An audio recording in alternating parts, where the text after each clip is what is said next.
You ever wondered what was the secret sauce that turned Facebook into a $1 billion empire? Well, we're going to talk about that in today's episode. We're talking to Julie Zhu, who went from intern to VP of product and design at Facebook. We're going to talk about the culture that was established at Facebook. We're going to go through the one trait that you should not tolerate on your team, but we guarantee you're probably tolerating it right now. We're also going to talk about how AI is affecting leadership. And if you're a new manager or a company that is promoting new managers, we're going to talk about how you can win the first 90 days. Because if you don't win the first 90, I promise you're not going to make it. Buckle up. Here's Julie Zhu. Miss Julie Zhu. Julie, how you doing today, dear? I'm doing great. Thank you for having me. Thank you for being here. Thank you for being here. I was telling you offline, this book is so timely. I've shared it with family and friends. It's something I connect with because, I'm writing a book as well. I just wrote a book. And leadership and management is something that is changing dramatically, just like our society is changing, Mhm, right? And so we can't lead and manage the same way that leadership and management was done even 10 years ago mhm. because expectations have changed, people have changed. So I applaud you for the book. Thank you. It was a joy to write, mostly for the fact that I was sure that if I spent time thinking about all these principles, I would hopefully become a better manager, and that's always been my goal. I love managing, and I love just the people part of the job. I get to build products, I get to work in Mm, software and create new technologies, but it's the people part that gives me a lot of joy because I don't think anybody can do anything amazing on their own. Like we are all connected to each other, and we all have very different strengths mm. and our unique gifts to be able to apply towards like a bigger goal or mission. Totally agree. Totally agree with that. Which leads me to my first question, Julie. On the show, I like to ask people, what's their because, right? Mm, That thing that's deeper than your why, that's really your true purpose. All the work that you do with helping leaders, helping managers, and now starting running your own company, right? mm. What's your because? What's your purpose? I think my purpose is really to connect with people and do what I can to, I mean, it sounds very silly to say, but just to enjoy working with people on really interesting big problems that allow us to reach our full potential as human beings. Yeah, And that's awesome. today I started a company called Sundial with my co-founder Chandra, and that was really the premise. I'd reached this point in my career where really all I want to do is just work with people I really love on problems that are really big and interesting. And every day I want to wake up and feel excited to go into work and office and just feel how lucky I am to be able to do that. And I think it's hard. I think that's what maybe all of us want, is that freedom to be able to choose and to challenge and to grow. But it can be hard, because there's obviously so many constraints that we face, and there's so many we should do this or we have to do this. But that to me is ultimate freedom, just working with people you like on really interesting problems. Agree with you completely. I want to start with your business journey, right? So you're an intern at this little bitty company called Facebook, right? First, while you were interning, did you ever think that Facebook was going to be what it became? And then two, let's talk about that journey through Facebook. So I would say yes or no. So I'll first say the no. No, I think if you'd asked me, I was 22 years old, this is my internship, and you would say, one day Facebook is going to connect billions of people. And did you know you were going to ride this rocket ship and be a part of making that happen? Absolutely not. I mean, I was a kid. I had no idea how to even think about valuing companies. Like I was not thinking strategically. I didn't have like an MBA. I wasn't like, oh, let's think about, risks and analyze this particular company. So no, I just went there mostly because, similar reasons as I was giving before. I liked the product. I thought it was interesting, and I liked the people that was there.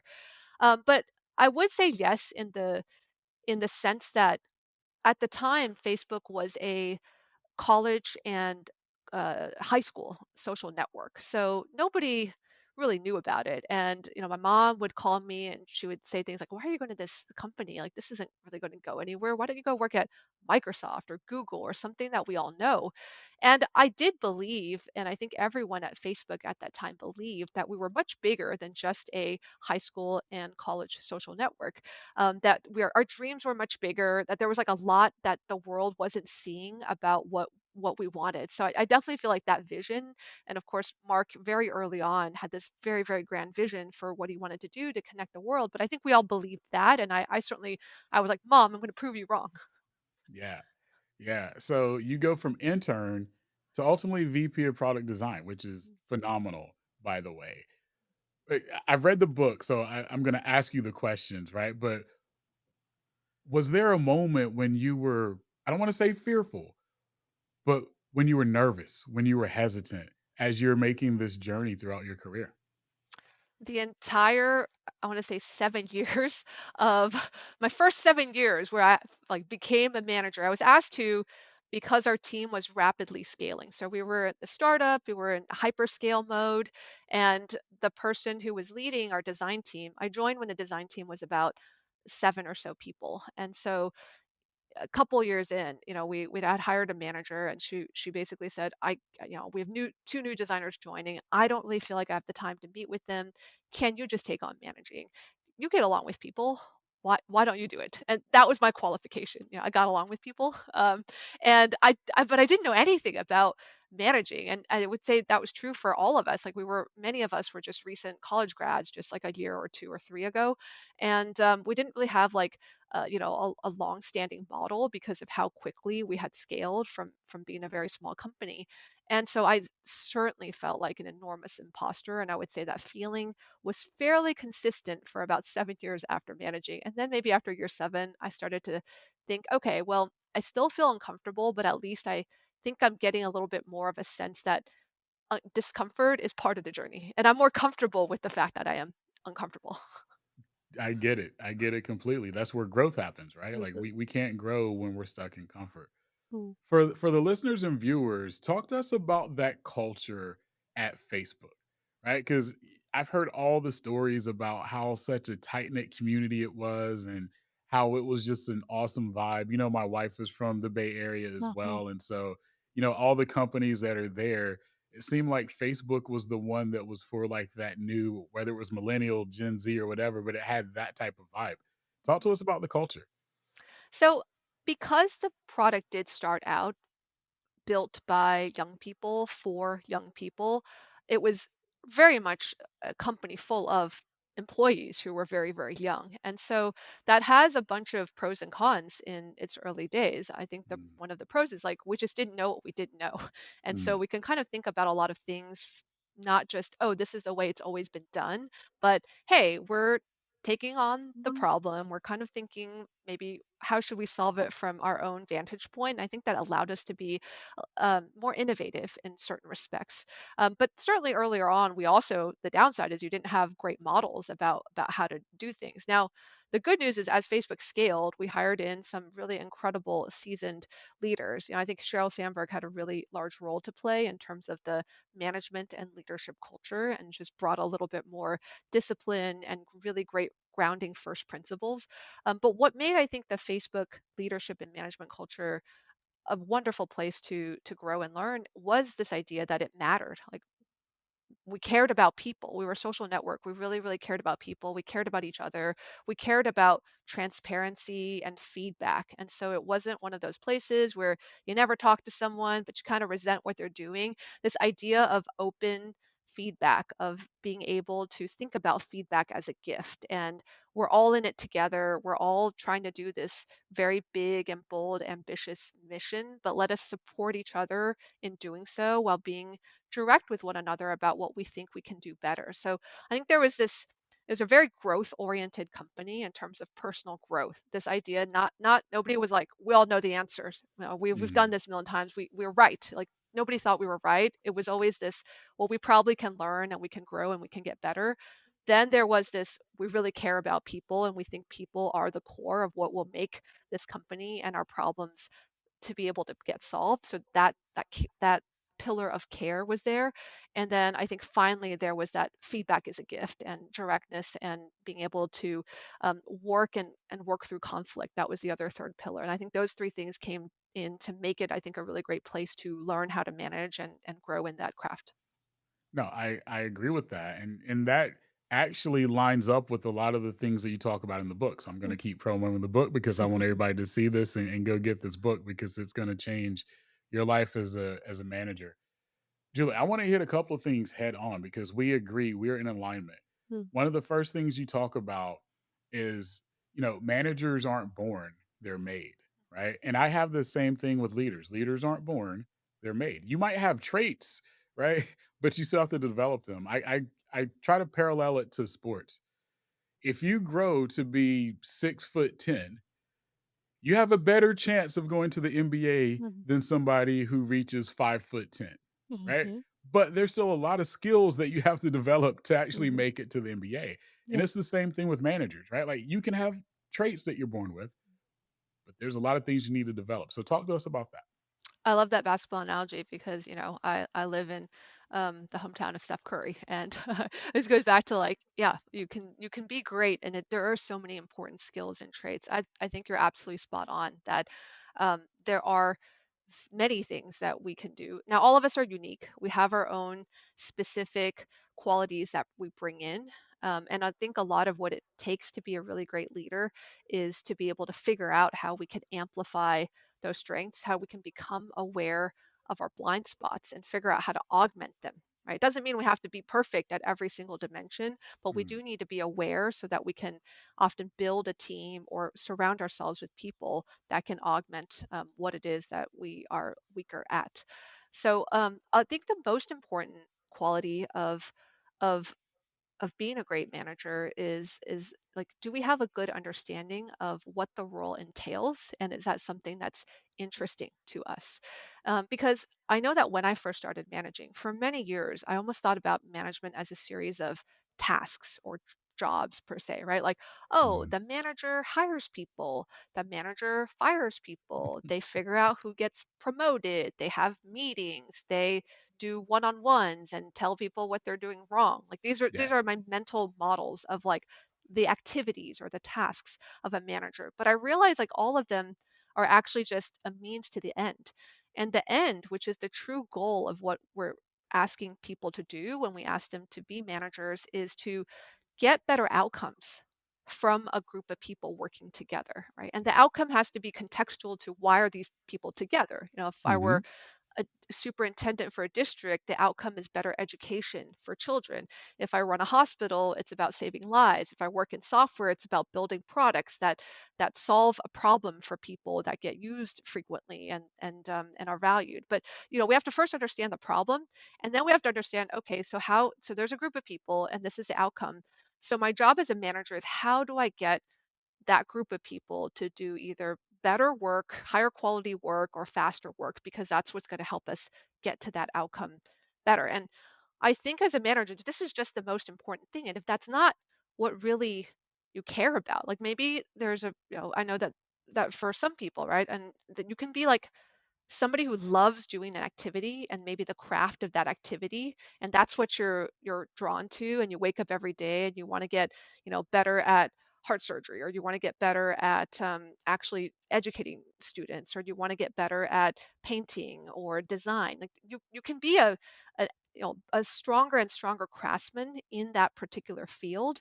But the difference to me between that and being a leader or manager is that you care more about the outcome as the manager, and your specific task or role may change, but that is the almost like the most important thing. And so whenever people say, hey, I'm thinking about getting into management or leadership, this is the question I ask them.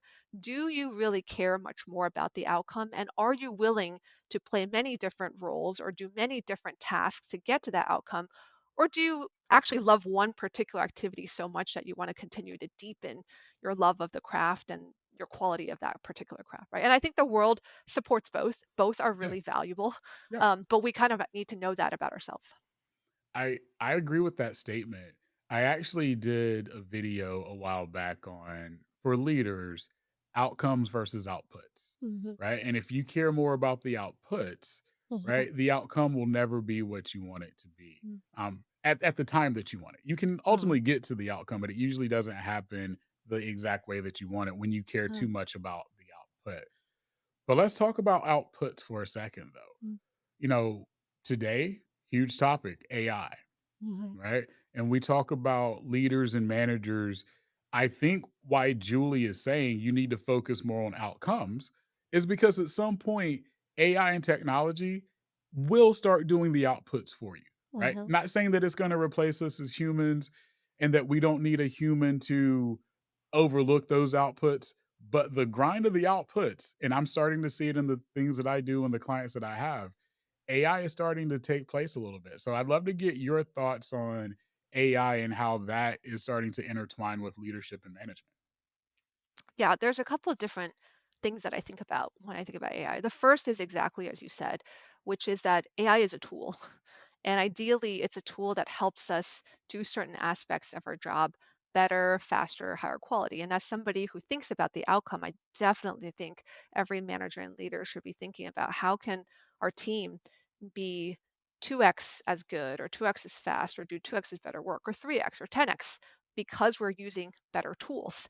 And that does require that we change perhaps the way that we work.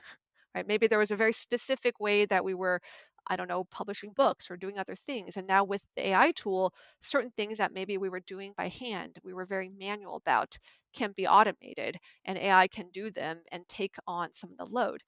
Now, of course, that can also be very jarring because, maybe the people on our team, we all had a sense of like our identity and our identity, which sometimes comes from like I am a kind of person that does A, B, C, or whenever this type of problem happens, this is the playbook that I follow.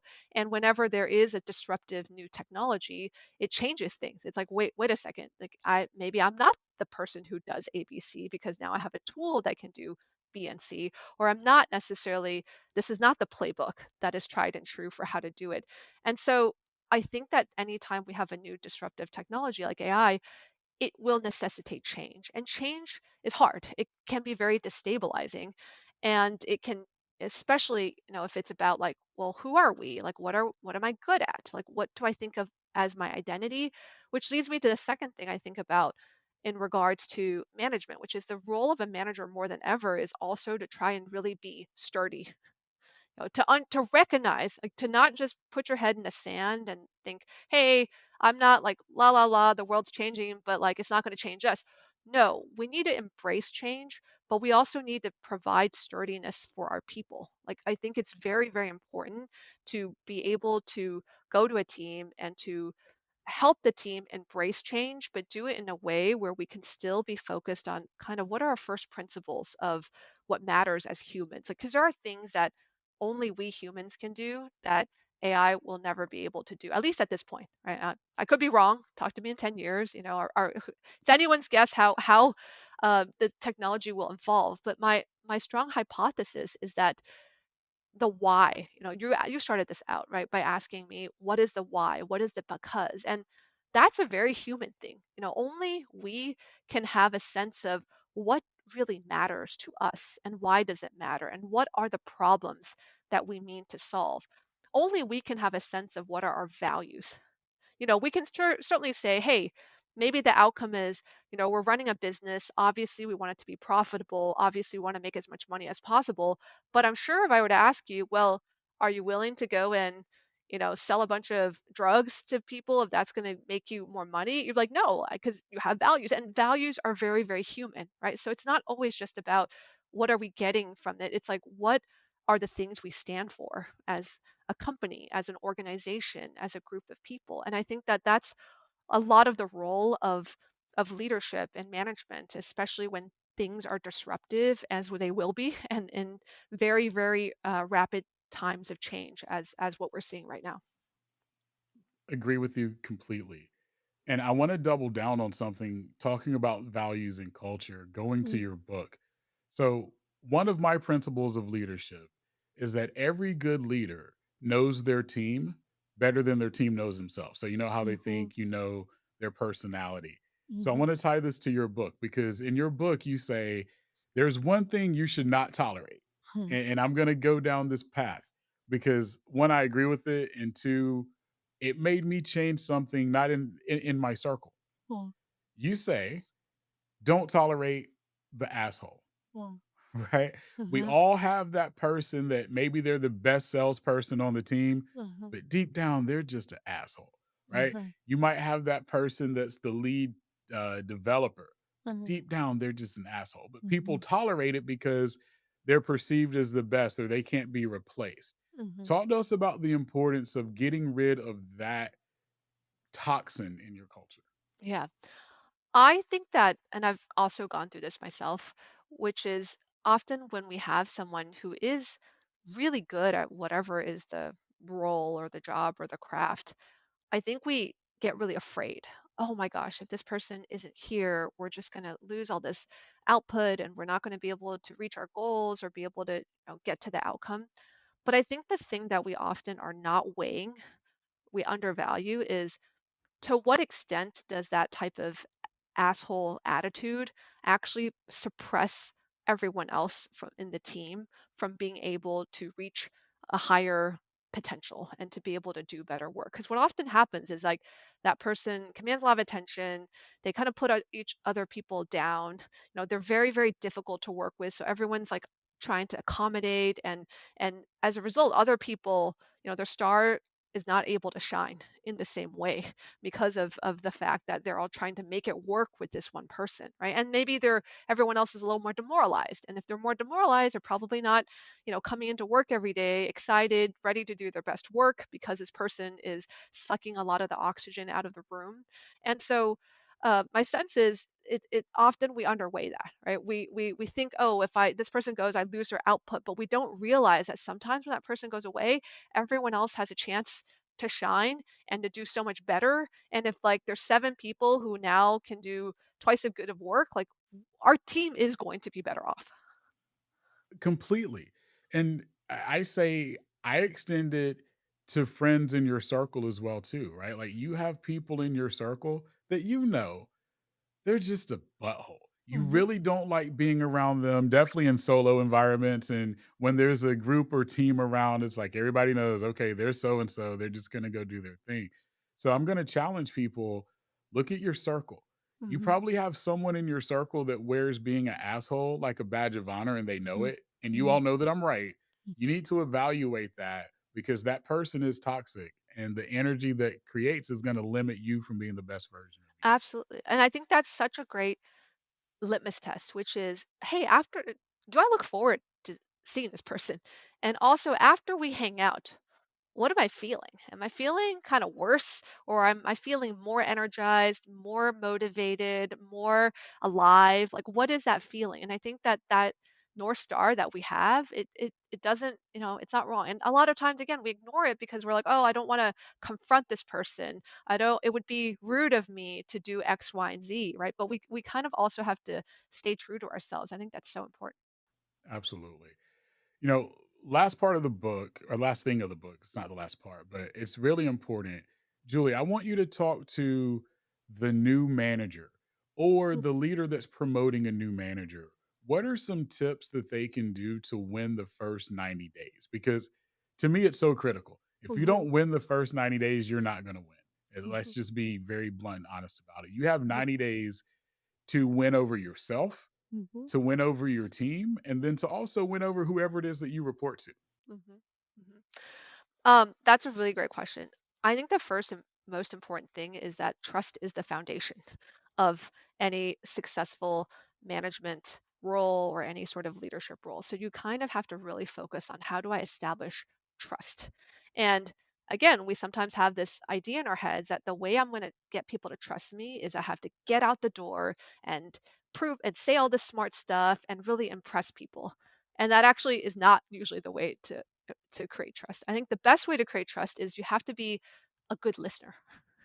You have to try and actually have people talk to you, be able to open up to you, and have them tell you what are their expectations, what are their hopes and dreams, like what would they consider great, right? So, and it's going to be very different, So, if I were to go into any context or any, and I'm trying to figure out how to establish trust in the first 90 days, I first want to sit down with everyone and just have a real heart to heart and say, hey, I'm new here.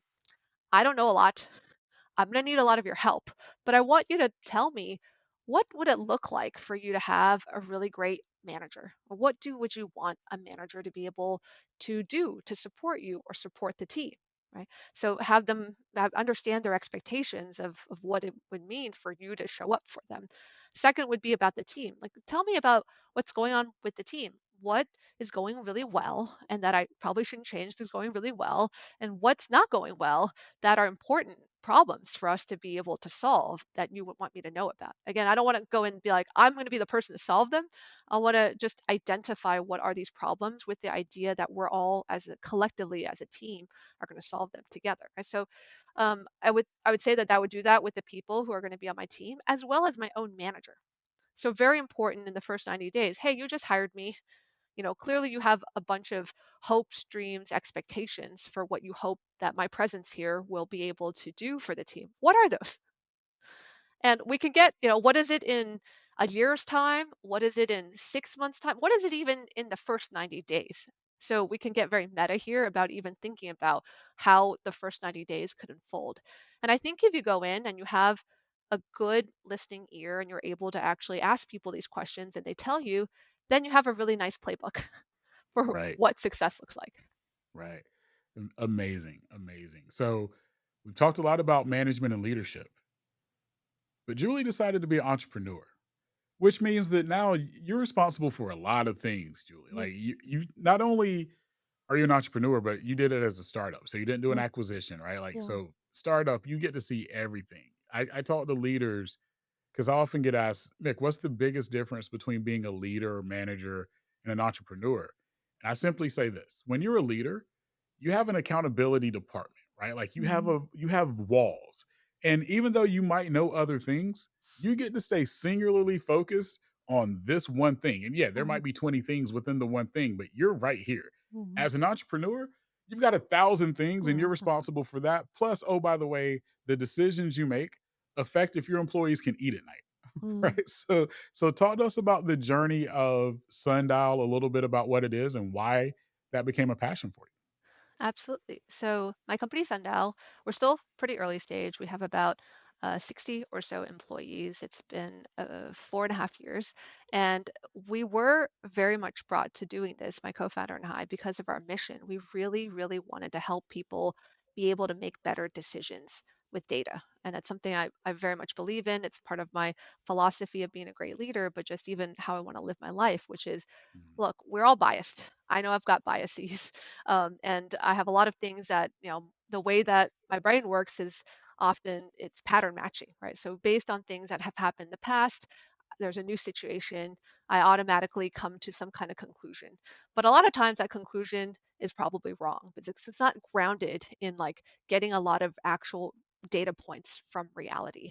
And that's true with companies as well. So sometimes, we say, oh, this is going to be a great thing for the company. But have we really sat down to analyze it, to think through it deeply, to ask ourselves, well, have we considered other alternatives or what evidence leads us to actually thinking that this is the best idea? Again, sometimes we just get excited and we want to do the thing. And so I think my life philosophy is a lot of like, I want to be the kind of person that's very thoughtful. I want to do as much as I can to understand what my biases are. Again, always recognizing that I have them, but I want more data and more information. And this is also very much true in how I think about feedback because feedback is data too. And so our company does that. It tries to use quantitative data, which is measurement of like everything that users are doing with a particular product or feature, and tell the story using AI and the latest technology of what is actually happening so that each of us humans can make better decisions because decision making is I think it goes back to like what can AI, it's a very human endeavor, right? There'll never be a day where we don't have decisions to make for the future, and we'll always feel kind of uncertain about them because we can never fully control the future, but we certainly can make better decisions if we feel more informed. So that's what led me to wanting to do this. Like, feel very, very passionately about that mission, and I would say that the other thing that I wanted was to continue my growth of being a leader, and it's exactly as you said, right? I've had a lot of experience growing, and every time I my team get a little bit bigger or I had a larger scope of work, it was like this job is totally different. And there was so much that I needed to learn and a lot of mistakes made, but a lot of growth that came out of that. And to me, the next step was like, to your point, being an entrepreneur, you have to think about many more dimensions of things. Like, for example, when I went to Facebook, a lot of the culture, I contributed to it, but a lot of the culture was also already there. It's already established. There were values that kind of came from Mark, the founder. I think when it's your own company, you have to be face to face with like, well, what is it that I really value? How do I really want to work? What constitutes the kind of company that is going to do work that I'm going to be really proud of? And I have to own that. And and it's like, I think it very much, what I learned so much is like just being able to stare and look at myself in a mirror and get to asking myself these much deeper questions. Mm, amazing, Huh. amazing. Who, in your viewpoint, is your ideal client for Sundial? I would say every company eventually. Want to think big. Right now, we work with some really amazing tech companies. So OpenAI is a client of ours. A lot of the up and coming generation of AI tools like Gamma. We also work with large companies like PayPal or Venmo, for example. And so companies that have a lot of users, so therefore they have a lot of data. So therefore there's a lot that data can tell them about what's going on, what do users care about, what do they want, what are they doing, and from those, and again, everything is always a proxy. I don't think data can tell you exactly what it is. You should get like about to like decision making will always have a little bit of that uncertainty. But if we are going to think about what is our strategy, what should we prioritize as a company, we would likely want to understand, well, what are people already doing? What are they, how is their behavior? It does that hypothesis of this feature is going to be awesome for whatever reason. Is that true? And now that we launched it, is that what we're seeing people do? And so it's about keeping ourselves honest to our intention and also again being having as much of our eyes open to what is truly the reality on the ground that is happening. That's wonderful.